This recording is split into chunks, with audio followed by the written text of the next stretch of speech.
Hi, I'm Rena Mosteirin.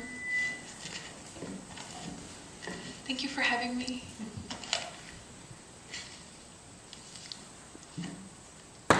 Erasure poems are composed of words and phrases found in texts. In the case of the poem I'm going to read, the text is Herman Melville's great American novel, Moby-Dick, or The Whale. I did not change any of the words or punctuation. I did not alter the ordering in any way. I made these poems simply by excising most of the text. Many of the poems in this series take their titles from the chapters. My favorite chapter is Cetology, and that's the poem I'm going to share with you today. It's by far the longest poem in the series and focuses on Melville's attempt to classify whales based on conjecture, narrative, religion, and science in the absence of Wikipedia. I'm currently tweeting a line a day for Moby-Dick, a project that should take between 20 and 30 years, most likely outlasting the popularity of Twitter itself. Like my Twitter project, this work is an attempt to build a relationship with Moby-Dick, because it is difficult to understand. Plumbing the depths of this novel, I find poetry, and like the life on the sea that it depicts, it is sublime, terrifying, and gorgeous. So this is Cetology. 1. The Pequod's weedy hull, the barnacled hulls of the Leviathan, appreciative and understanding, revelations and illusions are to follow. No easy task, the classification of chaos, nothing less. Listen, utter confusion, sperm whale says, to have one's hands among the unspeakable foundations, ribs and very pelvis of the world. What am I that I should essay to hook the nose of this Leviathan? Will he, the Leviathan, make a covenant with thee? I have swam through libraries, I have had to do with whales with these visible hands, lungs, and warm blood, a spouting fish with a horizontal tail. There you have him, the Leviathanic Brotherhood, the grand divisions of the entire whale host. 2. Sperm whale.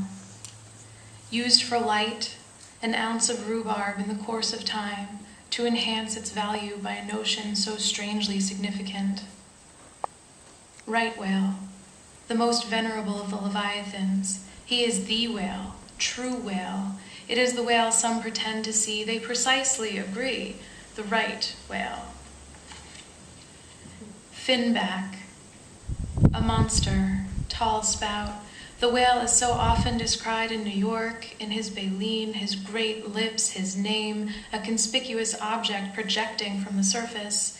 He seems a whale hater as some men are men haters, a tall misanthropic Leviathan Cain, bearing upon his back the fisherman or hump or fin to defy all whale naturalists in his anatomy into the bowels of various Leviathans the whales bodily proceed. Humpback is often American. He has towed a peddler, elephant and castle distinguish him, a hump, oil, baleen, gamesome and light-hearted, making more gay foam than any other.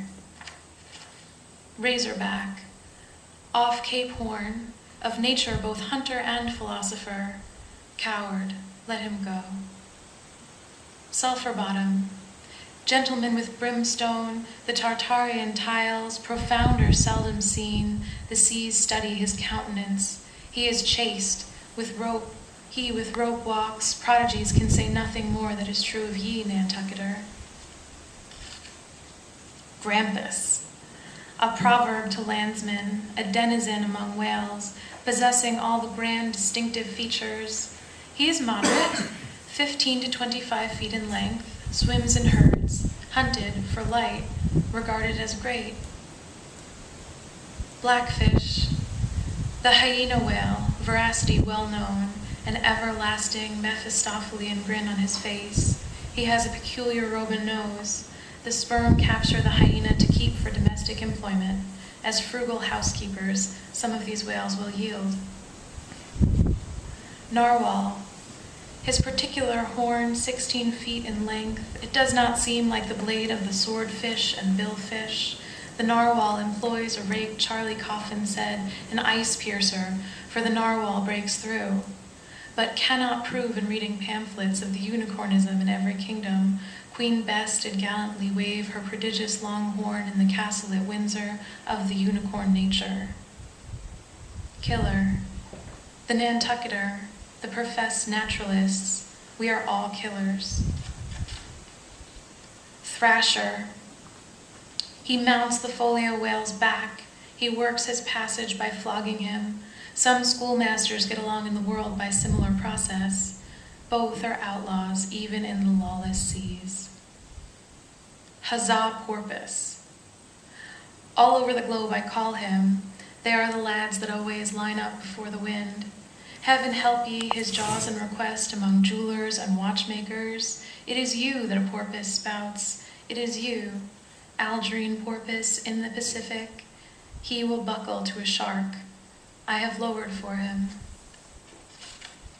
Mealy-mouthed porpoise.